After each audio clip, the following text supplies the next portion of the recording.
Halo semuanya, Assalamualaikum warahmatullahi wabarakatuh. Perkenalkan, saya Jihan Nura Malina dengan NPM 2006605426 dari Prodi Ilmu Administrasi Niaga via UI. Sebelumnya siapa sih yang udah nggak asing sama produk tolak angin dan Kuku Bima Energi? Pastinya pada tahu dong ya.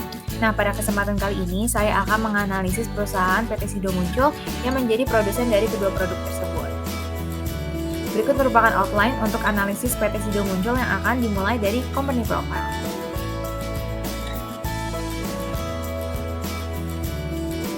PT Industri Jamu dan Farmasi Sido Muncul Tbk merupakan perusahaan yang berbasis di Indonesia yang bergerak di industri obat-obatan herbal dan farmasi yang memiliki pangsa terbesar untuk kategori produk jamu tradisional. Produk-produk yang dijual oleh Sido Muncul diantaranya seperti permen herbal, suplemen makanan dan minuman herbal, hingga jamu dalam jenis tradisional maupun instan. Sido Muncul memiliki lebih dari 300 jenis produk yang sangat akrab dan dekat dengan konsumen Indonesia. Tolak angin dan Kuku Bima Energi merupakan salah satu produk unggulan perusahaan yang telah banyak dikenal selama puluhan tahun. Sido Muncul berkomitmen untuk berkembang sejalan dengan prinsip manusia, bumi, dan laba untuk menciptakan perusahaan yang berkesinambungan dan bertanggung jawab. Selanjutnya, identifikasi permasalahan sehingga dibutuhkannya analisis. Yang pertama yaitu perkembangan pasar, khususnya persaingan dengan kompetitor. Yang kedua, peluang di pasar nasional maupun global. Yang ketiga, untuk mengetahui pencapaian kinerja secara tahunan. Dan yang keempat yaitu mempertahankan bisnis yang berkelanjutan secara finansial, sehingga dibutuhkanlah analisis menggunakan pendekatan quarter five forces dan juga cash flow. Selanjutnya, untuk batasan atau cakupan, yang pertama itu pendekatan 5 kekuatan Porter yang terdiri dari competitor rivalry, bargaining power of customer, bargaining power of suppliers, threat of substitutes, dan juga threat of new entrants. Lalu untuk pendekatan cash flow ini terdiri dari aktivitas operasi, aktivitas investasi, dan juga aktivitas pendanaan. Selanjutnya, analisis 5 kekuatan Porter. Yang pertama dimulai dari ancaman untuk pendatang baru, ini tergolong rendah, di mana adanya dukungan peraturan dari pemerintah untuk memperketat industri jamu di Indonesia ditegaskan oleh Menteri Keuangan Sri Mulyani bahwa beliau menyatakan pemerintah dalam mendukung usaha kecil menengah, membantu dari mulai pengadaan bahan baku hingga akses kepada modal yang tentunya dapat menarik para pengusaha baru untuk memasuki industri jamu dan suplemen kesehatan. Oleh karena itu, banyaklah pendatang baru menawarkan produk ramuan tradisional yang dikemas dengan menarik seperti PT Citra Deli dan juga PT Sue Ora Jamu Amerta. Namun, PT Sido Muncul memiliki berbagai variasi produk unggulan seperti tolak angin dan Kuku Bima Energi sehingga sulit digantikan posisinya dan sudah menjadi top of mind masyarakat dengan produk yang berkualitas. Selanjutnya yang kedua yaitu ancaman terkait produk substitusi, di mana produk substitusi yang layak diperhatikan adalah produk yang mempunyai kualitas banding dengan kualitas produk yang sudah ada dan juga produk yang harganya sebanding bahkan yang lebih rendah dibandingkan harga produk Sido Muncul. Produk dari Sido Muncul dapat dengan mudah disubstitusikan oleh perusahaan lain karena banyaknya pilihan produk yang sama dan mempunyai harga yang lebih murah. Lalu selanjutnya ada bargaining power of buyers, ini tergolong tinggi, di mana untuk menjaga kelancaran penjualan, pembeli memegang peranan penting, dan oleh karena itu perusahaan harus mempertahankan pelanggannya agar tidak beralih ke produk lain dengan meningkatkan kualitas dan pelayanannya. PT Sido Muncul memperluas pasarnya dengan menitipkan produk ke beberapa supermarket seperti Carrefour, Superindo, dan lainnya. Dan gak hanya supermarket, bahkan minimarket seperti Alfamart dan Indomaret, dan retail farmasi dan kecantikan seperti Watsons juga menyediakan produknya.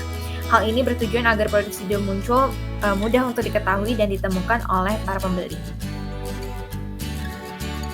Lalu yang keempat ada bargaining power of suppliers, ini tergolong medium di mana PT Sido Muncul memiliki pemasok yang didominasi oleh serikat tani di berbagai daerah seperti Wonogiri, Purwokerto, Purworejo, dan Jawa Timur yang menyuplai bahan penting seperti daun, rempah, dan rimpang.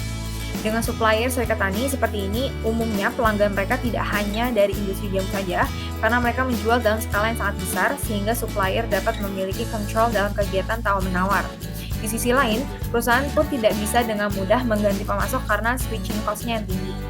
Untuk mengatasi adanya kelangkaan bahan baku, Sido Muncul menerapkan kebijakan tingkat persediaan dan pemesanan bahan baku yang disesuaikan dengan permintaan dan lead time, serta bekerja sama dengan petani untuk membudidayakan tanaman bahan baku menggunakan teknologi modern. Dan yang terakhir yaitu rivalry of competitors, ini tergolong tinggi di mana PT Sido Muncul memiliki tingkat persaingan bisnis yang sangat sengit di sesama perusahaan industri jamu. Posisi pasar PT Sido Muncul termasuk dalam market leader dengan penjualan bersih yakni senilai 4,20 triliun rupiah di tahun 2021. Para pesaing dari perusahaan Sido Muncul ini diantaranya seperti PT Air Mancur, PT Jamu Borobudur, hingga PT Mustika Ratu Tbk. Dengan hadirnya kompetitor tersebut menjadi salah satu ancaman sebab perusahaan-perusahaan inilah yang menghasilkan produk yang sejenis dengan target pasar yang juga sama sehingga customer dapat dengan mudah untuk beralih terhadap produk kompetitornya.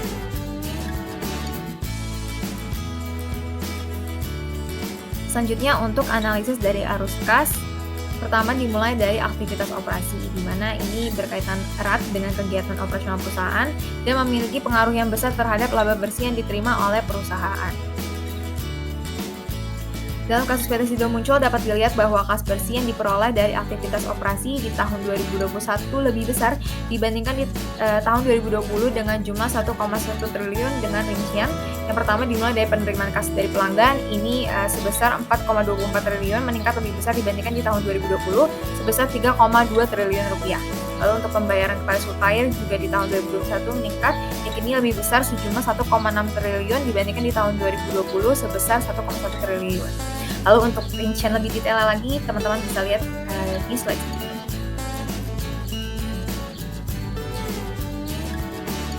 Selanjutnya untuk aktivitas pendanaan, ini merupakan aktivitas penjualan dan pembelian dari aktiva perusahaan dan kegiatan yang ada hubungannya dengan piutang perusahaan.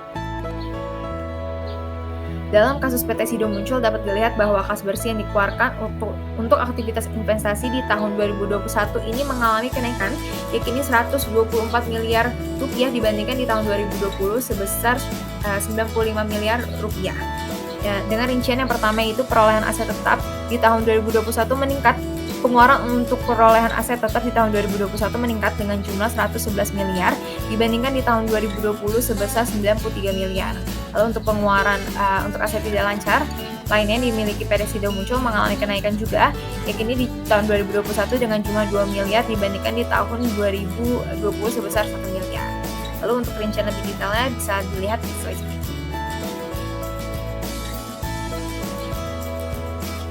Dan yang terakhir, aktivitas pendanaan ini menunjukkan arus kas yang bersih yang digunakan untuk mendanai perusahaan. Aktivitas pembiayaan termasuk transaksi hutang, ekuitas, dan juga dividen. Dalam kasus PT Sido Muncul dapat dilihat bahwa adanya kenaikan dalam penggunaan untuk aktivitas financing pada tahun 2021 lebih besar, yakni 1,25 triliun dibandingkan di tahun 2020 sejumlah 774 miliar rupiah. Dengan besar rincian yakni pertama untuk pembayaran dividen kas di tahun 2021 sebesar 1,18 triliun yang mengalami kenaikan dibanding di tahun 2020 sebesar 773 miliar rupiah. Dan untuk lebih detailnya lagi teman-teman bisa lihat melalui slide berikut.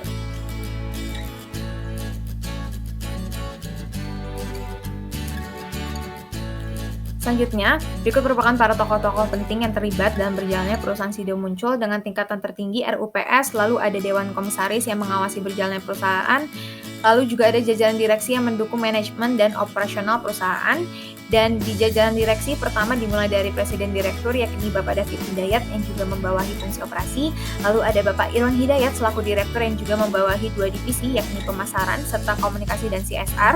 Ketiga ada Bapak Leonard selaku Direktur yang membawahi divisi akuntansi dan keuangan IT, dan terakhir Bapak Darmaji Sidik selaku Direktur yang membawahi penjualan dan distribusi domestik. Selanjutnya untuk tantangan dan hambatan dalam analisis perusahaan, inovasi yang pertama yang harus dilakukan yaitu adalah inovasi produk jamu baik dari segi rasa hingga kemasan yang sesuai dengan permintaan sehingga dapat menarik generasi milenial dan generasi Z. Lalu untuk hambatan yang harus dihadapi oleh Sido Muncul ke depannya, yang pertama yaitu regulasi di Indonesia yang memisahkan antara farmasi dan jamu. Dikutip dari laman kontan.co.id, untuk mencapai level obat herbal terstandar dan fitofarmaka, perusahaan produsen jamu harus melewati banyak fase uji klinis yang membutuhkan biaya tambahan yang lebih besar. Selain itu, juga hambatan lainnya, kurang terserapnya produk jamu sebagai obat herbal terstandar, salah satunya disebabkan karena tingkat kepercayaan dokter ke produk jamu disayangkan belum tinggi sehingga tidak semua dokter mau memberikan jamu di dalam resep obatnya. Lalu dampak analisis bagi perusahaan yaitu dengan kedua pendekatan tersebut, perusahaan dapat mengetahui pertumbuhan kinerja secara tahunan serta memperoleh keunggulan kompetitif melalui strategi yang tepat.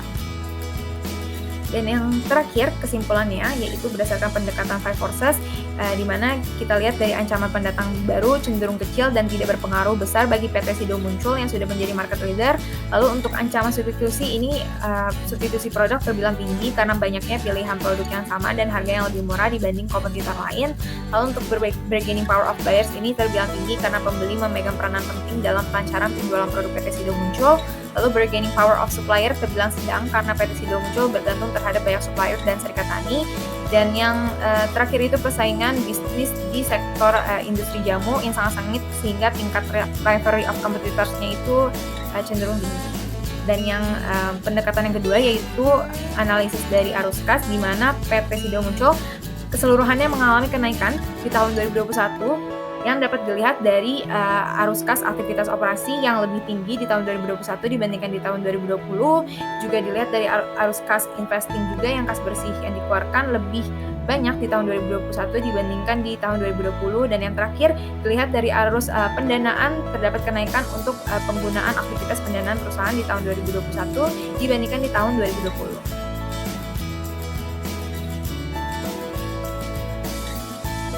Sekian presentasi dari saya. Wassalamualaikum warahmatullahi wabarakatuh.